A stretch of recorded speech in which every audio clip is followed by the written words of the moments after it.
nó giấy rồi Đấy nó tay đây là một tiếng này. đây thế này đây nè một cái trắng đá nó thuộc bay mẹ nó là giấy là một cái trà pin nắng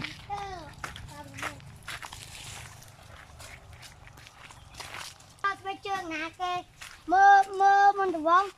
เคยพ้องกดลังออกช่องอ่ะ chăng มันจะทำนี่มันเคยพ้องอยากเรียกออกบ้านเนาะตอนมันดึงไกลป่ะ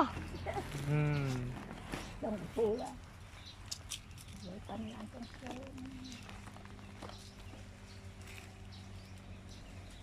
mơ cho hồi ăn rồi hoặc là lại sẽ có đã có tận năng đi bạn đấy bạn đã sẽ đặt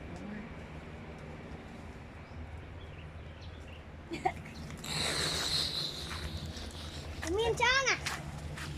miên trang à đi lá năng